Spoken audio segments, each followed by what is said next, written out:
शुक्रिया आनंद। तो बड़ी खबर के साथ शुरुआत करेंगे। दिल्ली से ये बड़ी खबर आ रही है, जहां केंद्रीय मंत्रिमंडल में जल्द फेरबदल की खबरों के बीच कई नेता दिल्ली पहुंच रहे हैं। न्यूज 18 के अमिताभ सिन्हा के मुताबिक 2019 के बाद जल्द ही पहली बार कैबिनेट में फेरबदल हो सकता है। पीएम मोदी की कैबिनेट में अभी 53 मंत्री हैं और 81 मंत्री तक हो सकते हैं। ऐसे में कई पद अभी खाली हैं।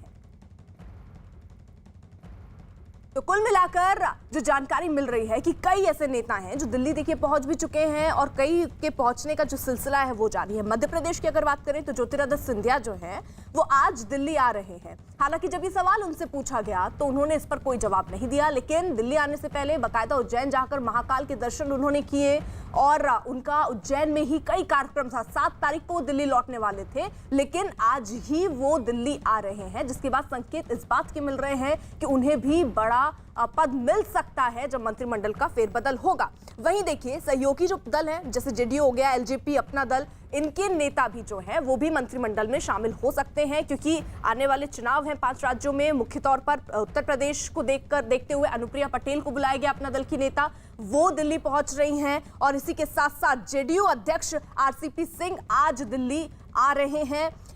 पशुपति पारस जो है वो पहले ही यानी कल ही दिल्ली पहुंच चुके हैं। बाकायदा उन्होंने फोन भी बंद कर दिया, क्योंकि वो इस बात का जवाब नहीं देना चाहते हैं कि क्या पद उनको मिल रहा है या उनको कॉल आई या नहीं आई। लेकिन अब जो सिलसिला है नेताओं का दिल्ली पहुंचने का वो तेज हो गया है। लेकिन इसी बीच राज्यपालों की नियुक्ति भी हुई है। सबसे बड़ा नाम थावरचंद गहलोत जो हैं, उन्हें कर्नाटक का राज्यपाल बनाया गया है।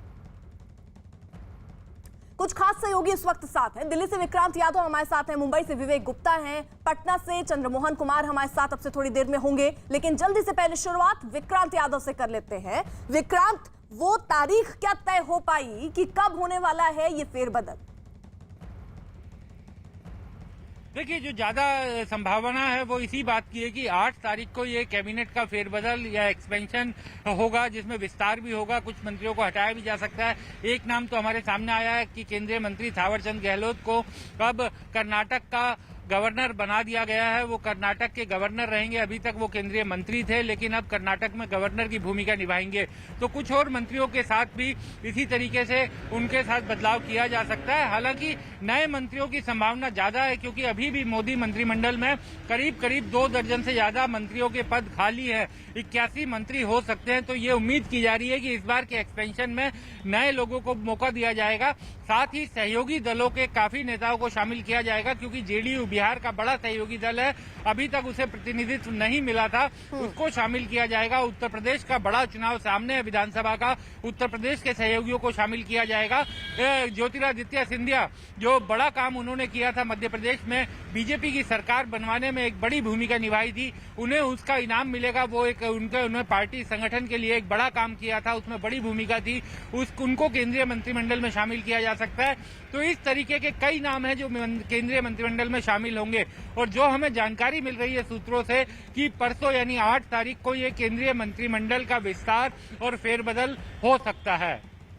बिल्कुल, तो यानी देखिए कुल मिलाकर अब इस पर नजर है कि वो कौन कौन से राज्य होंगे जिनको तरजीह दी जाएगी। खासतौर पर तो वैसे राज्य ही माने जा रहे हैं जहां आने वाले दिनों में चुनाव है, और उसके मद्देनजर ही ये बताया जा रहा है कि ये चेहरे मंत्रिमंडल में रखे जा सकते हैं। न्यूज 18 के विवेक गुप्ता की इस बीच खबर, नारायण राणे आज दिल्ली पहुंच रहे हैं। यानी जिस तरीके से महाराष्ट्र की सियासत है उसको देखते हुए ये नाम अब सामने आ रहा है कि वो भी दिल्ली पहुंच रहे हैं। उनको भी क्या चेहरे के तौर पर ही देखा जाए? नहीं, उसके बारे में मैं कुछ नहीं कह सकता हूँ। मैं पहुंचने के बाद मुझे जानकारी मिलने के बाद मैं कहूँगा। उसके बारे में मैं कुछ नहीं कह सकता हूँ।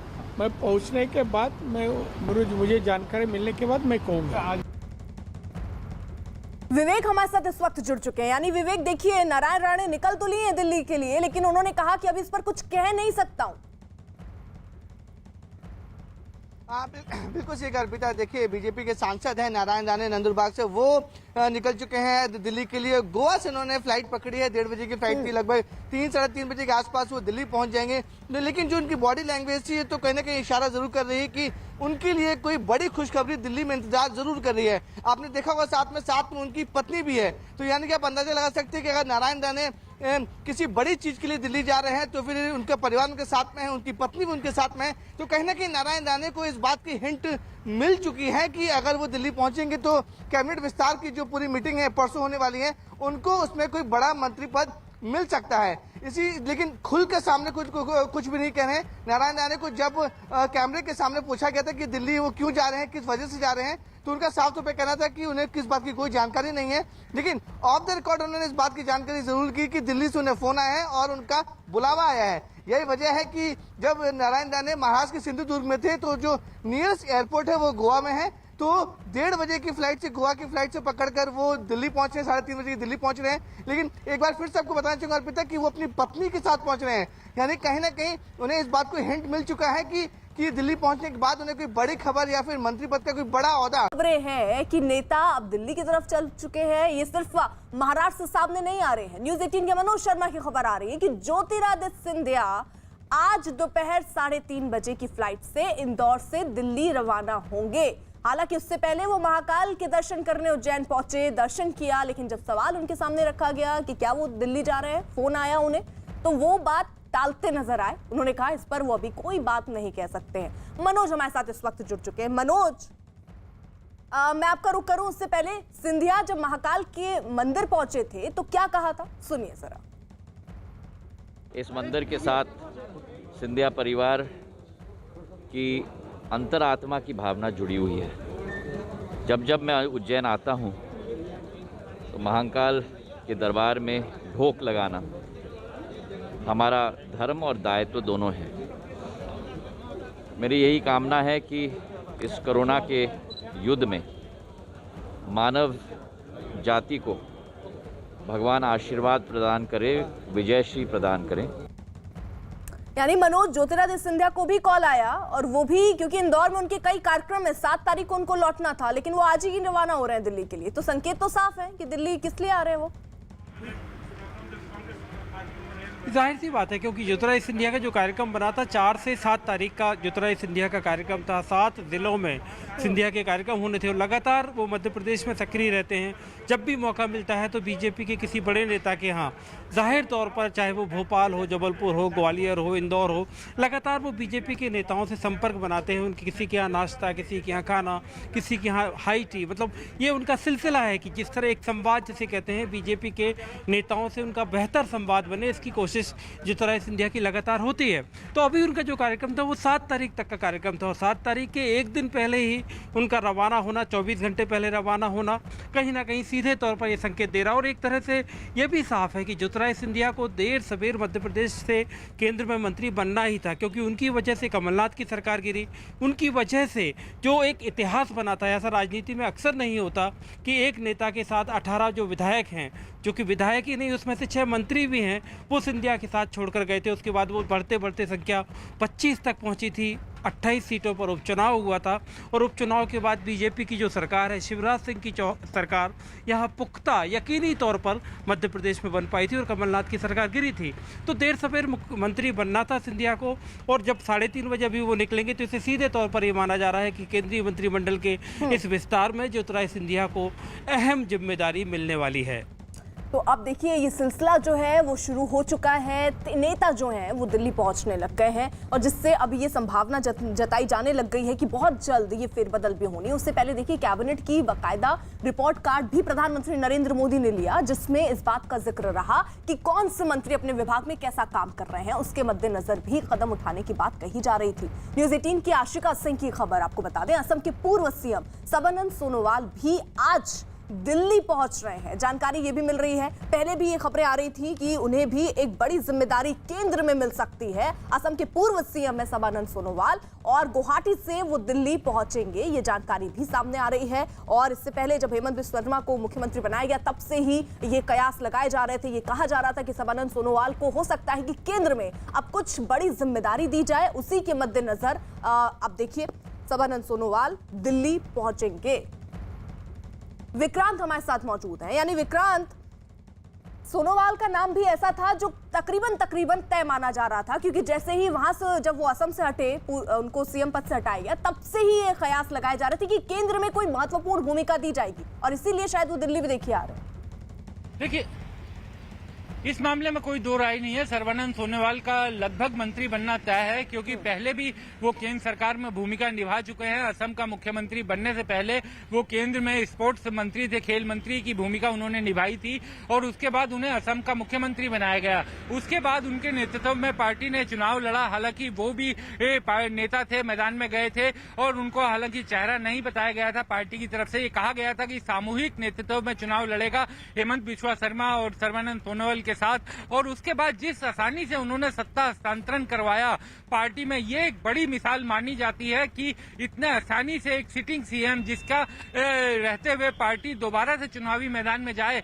और पार्टी दोबारा जीत जाए और उसके बाद अगर संगठन मुख्यमंत्री में बदलाव करना चाहता है तो उसके बावजूद वो सत्ता हस्तांतरण बेहद ही आसानी से, बेहद ही आसान तरीके से, बिना किसी झंझट के हो जाए। तो ये एक बड़ी भूमिका उन्होंने निभाई थी और उसमें बड़ा दिल भी दिखाया था, जिस कारण उनका केंद्र में एक बड़ी भूमिका उनके लिए तलाशी जा रही है। और मुझे लगता है कि कैबिनेट मंत्री के रूप में उनकी भूमिका सर्बानंद सोनोवाल की इस मंत्रिमंडल विस्तार के बाद देखी जा सकती है। ठीक है, जरूर रहिए आप साथ। अब बिहार का भी रुख कर लेते हैं। न्यूज़ 18 के चंद्रमोहन कुमार की ये खबर है कि पशुपति पारस कल रात ही दिल्ली पहुंच चुके हैं, जबकि आरसीपी सिंह आज दिल्ली पहुंचे हैं। तो यानी जेडीयू के कोटे से अभी एक, यानी जेडीयू अध्यक्ष जो हैं वो आरसीपी सिंह, वो आज दिल्ली आ रहे हैं। लेकिन पशुपति पारस एलजेपी के वो पहले ही देखिए दिल्ली पहुंच चुके हैं कल रात में ही, और फोन भी वो बंद करके बैठे हैं ताकि उनसे कोई बात न कर पाए।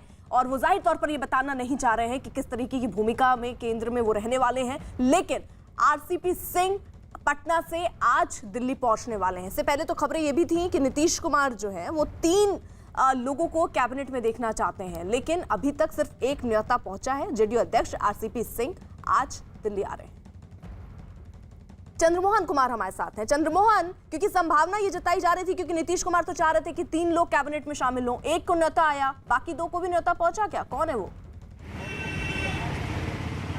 बिल्कुल, देखिए माना जा रहा है कि जल्द ही उन दोनों नेताओं को भी न्योता पहुंच जाएगा और फिर पटना से आज दोपहर बाद या फिर कल सुबह वो लोग दिल्ली भी पहुंचेंगे, क्योंकि इससे पहले जब मंत्रिमंडल का विस्तार हो रहा था तो उसमें नीतीश कुमार ने साफ तौर पर यह कहा था कि केंद्रीय मंत्रिमंडल में सिर्फ एक नहीं बल्कि 3 उनको केंद्रीय मंत्रिमंडल में जगह चाहिए जेडीयू को, और ऐसे में पिछली बार वो शामिल नहीं हुए थे। ऐसे में यह साफ तौर पर माना जा रहा है कि जेडीयू को 3 जगह मिलेंगी।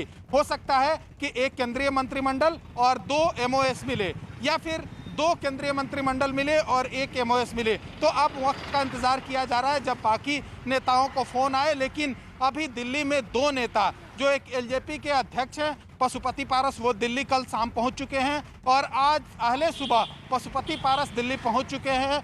माफ कीजिएगा, ये जो आरसीपी सिंह हैं वो पहुंच चुके हैं जेडीयू की ओर से। तो अब जो है 2 नेता पहुंच चुके हैं और बाकी लोगों का इंतजार हो रहा है कि वो कब पहुंचेंगे। लेकिन सबसे बड़ी बात यह है कि जो जेडीयू पहले केंद्रीय मंत्रिमंडल में शामिल नहीं थी वो इस बार शामिल हो रही है। तो इस कयास से अब पर्दा उठ चुका है कि जेडीयू शामिल होगी या नहीं। अब ये साफ हो गया है कि जेडीयू केंद्रीय मंत्रिमंडल में शामिल हो रही है, और अब कितनी जगह मिलेगी और कौन कौन मंत्री होंगे इसका इंतजार किया जा रहा है जब उनको न्योता है और फिर वो पहुंचे और वहां पर शपथ ग्रहण के दिन शपथ ले।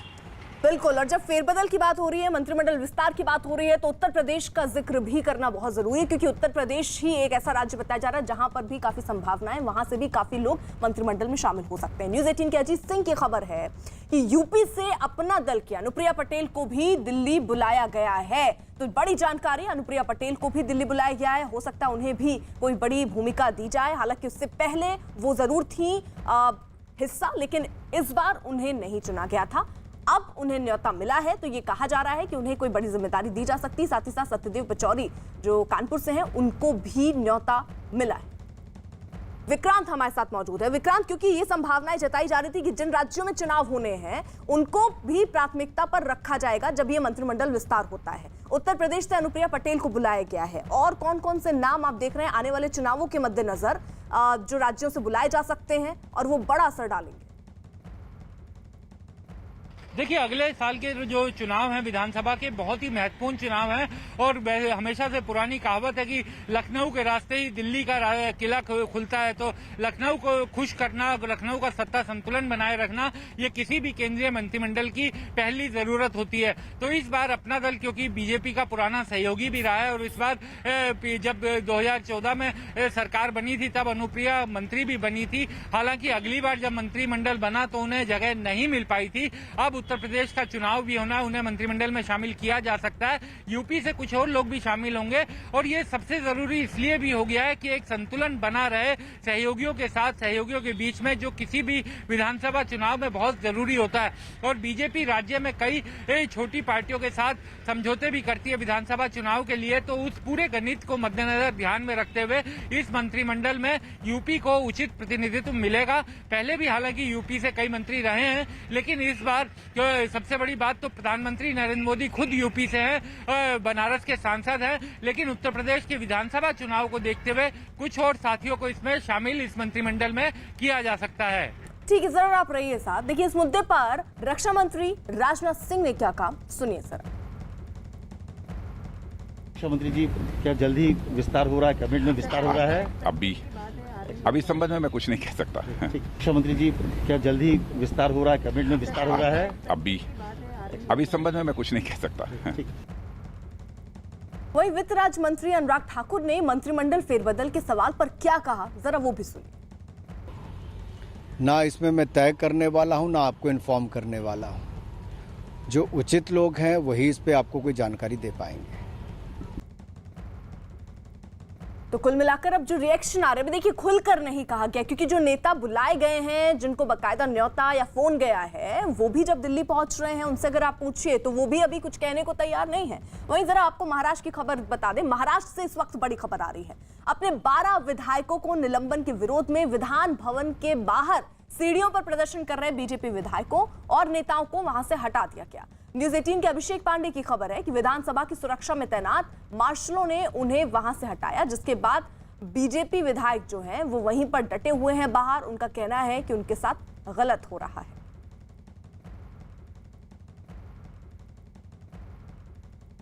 यहाँ से हटाया जा रहा है। तस्वीर आप देखिए, पूर्व मुख्यमंत्री देवेंद्र फडणवीस सहित तमाम सारे जो नेता थे उन सभी को सिक्योरिटी गार्ड्स ने हटा दिया है और यहाँ से माइक हटा दिया है। तस्वीर आप देखिए कि तमाम सारे विधायक यहाँ पर थे। हमारे साथ नीतीश बाबू, आज आप लोगों को यहाँ से हटा दिया गया जो प्रति विधानसभा।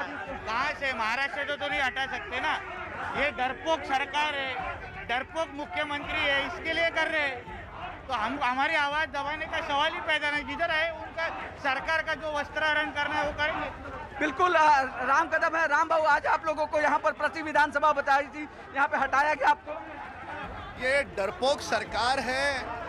ये सदन के भीतर भी बोलने नहीं देती, सदन के बाहर भी बोलने नहीं देती। ऐसी कौन सी बात हम बोलने जा रहे हैं कि सरकार को डर लग रहा है? इनके नए छुपे हुए जो वाजे हैं उन वाजे का हम पर्दाफाश कर रहे हैं। यही डर इन्हें सताया जा रहा है। बिल्कुल, यहाँ पर देखिए ओबीसी समाज को जिस प्रकार से इन्होंने छल किया, इनके लापरवाही के कारण आरक्षण चला गया, तो ये चुप नहीं सकता। बिल्कुल, यहाँ पर देखिए, ये देखिए स्पीकर जो लगाया हुआ था उस स्पीकर को फिलहाल हटा दिया गया है, जिसको बीजेपी विधायक यहाँ पर लेकर आए हैं और अब इस समय पहुंचे हैं जो मीडिया का रूम बना था वहाँ पर। फिलहाल बीजेपी के सारे विधायक पहुंचे हैं, देवेंद्र फडणवीस पहुंचे हैं और सभी लोग यहाँ पर जिस तरीके से देखिए कि तमाम सारे लोग यहाँ पे प्रदर्शन करने के लिए पहुंचे हैं। फिलहाल मीडिया के लिए बनाए गए टेंट के भीतर पहुंचे हैं देवेंद्र फडणवीस और उसके साथ साथ तमाम सारे विधायक पहुंचे हैं। सभी लोग जिस तरीके से विधानसभा की सीढ़ियों पर प्रदर्शन कर रहे थे, वहां पर मार्शल्स ने उन्हें हटाया है और उसके बाद यहाँ पर तमाम सारे विधायक और नेता यहाँ पर पहुँच गए हैं और उसमें पूर्व मुख्यमंत्री देवेंद्र फडणवीस भी वहाँ से हट गए हैं और वहाँ पर हटाने के बाद उन्हें फिलहाल यहाँ पर मीडिया के टेंट में लाया गया है। मीडिया के टेंट के भीतर पूर्व मुख्यमंत्री आप तो सीधे दिखाई पड़ रहे हैं। लोग यहाँ पर मीडिया के टेंट के भीतर पहुँच गए हैं। फिलहाल सीढ़ियों से हटा दिया गया है। तमाम सारे जो विधायक थे जो प्रति विधानसभा बना करके प्रदर्शन कर रहे थे सरकार के खिलाफ, उन्हें फिलहाल वहां से हटा दिया गया है। कैमराबंदी विजय के साथ अभिषेक पांडे, मुंबई न्यूज़ 18 इंडिया।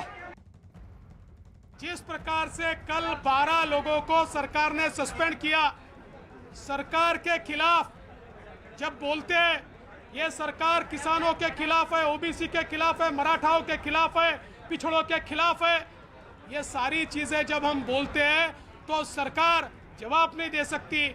इसलिए हमारे 12 विधायकों को कल सस्पेंड किया और बिल्कुल झूठे आरोप लगाकर, सिरे से झूठे आरोप लगाकर उनको सस्पेंड किया। इस सरकार का नकाब फाड़ेंगे, इनके भ्रष्टाचार के प्रकरणों को यहाँ बाहर निकालेंगे। अगर विधानसभा में हमको ये बैठने नहीं देते तो जनता के बीच जाकर हम इस सरकार का बुर्का फाड़ेंगे। और ये सीधी तस्वीरें हम आपको दिखा रहे हैं पंजाब की, जहां पर देखिए जो शिक्षक हैं वो सड़कों पर हैं और वो ये कह रहे हैं कि उनकी जो नौकरी है वो परमानेंट की जाए। उसके बाद उनको वहां से हटाने के लिए देखिए किस तरीके से आंसू गैस के गोले शायद छोड़े जा रहे हैं। तो फिलहाल ये तस्वीरें जरा आप देखिए किस तरीके से शिक्षक भारी तादाद में सड़कों पर हैं अपनी मांगों को लेकर। और पंजाब से ये बड़ी खबरें हैं जहां पर उन्हें वहां से हटाने के लिए तमाम प्रयास इस वक्त पुलिस बल की तरफ से की जा रही है।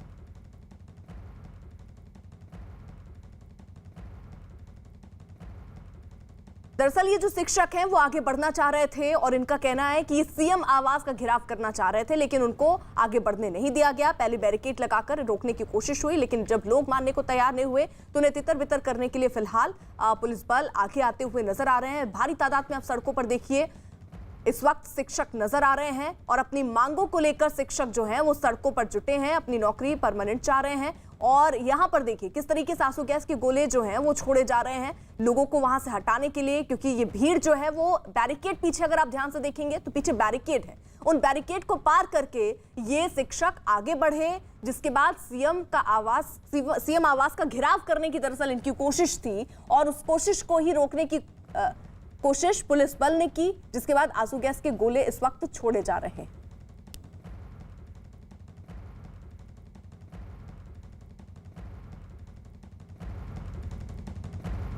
तो ये सीधी तस्वीर हम आपको चंडीगढ़ से दिखा रहे हैं जहां शिक्षकों का गुस्सा फूट पड़ा है, क्योंकि वो लगातार अपनी मांगों को लेकर बात करते रहे हैं, उठाते रहे हैं, लेकिन अभी तक उनकी समस्याओं का समाधान नहीं हुआ, जिसके बाद मजबूरन प्रदर्शन करने पर उतारू हुए शिक्षक सड़कों पर जुटे। आज तय किया गया था कि सीएम आवास का घेराव किया जाएगा, लेकिन उसके बाद वहां पर जब वो पहुंचे तो बैरिकेड लगाकर उन्हें रोका गया और आगे बढ़ने से रोकने की कोशिश इस वक्त सुरक्षा बल की तरफ से हो रही है।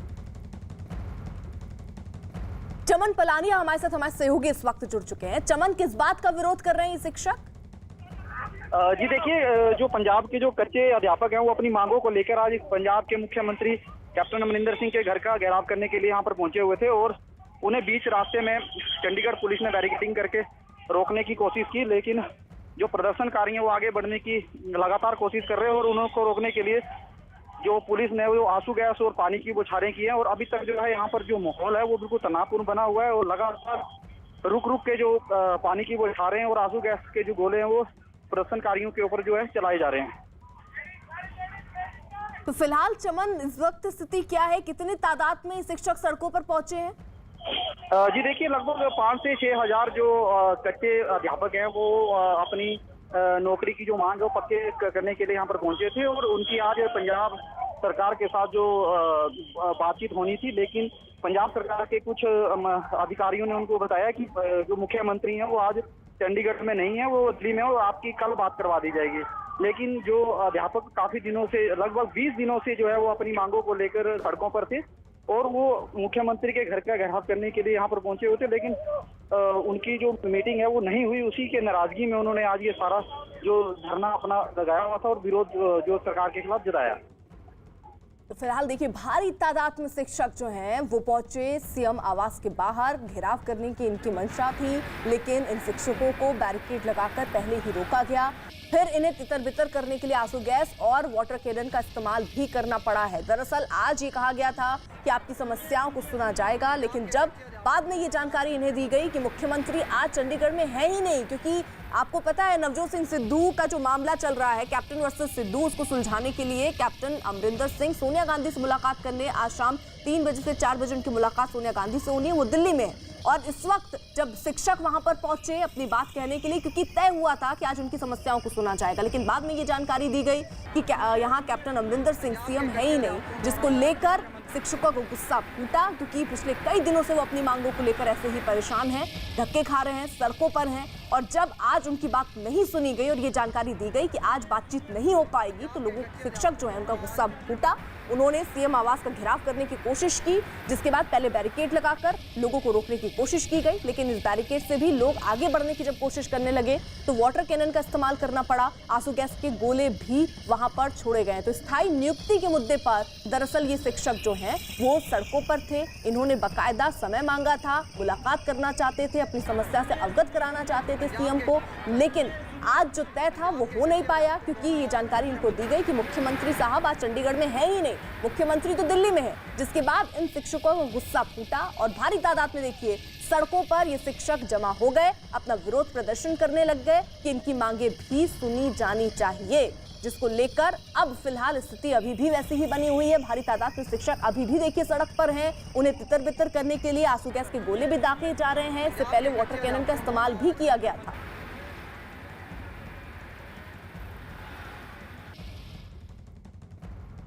न्यूज़ 18 इंडिया की वेबसाइट ने आज तक .com को पछाड़ा।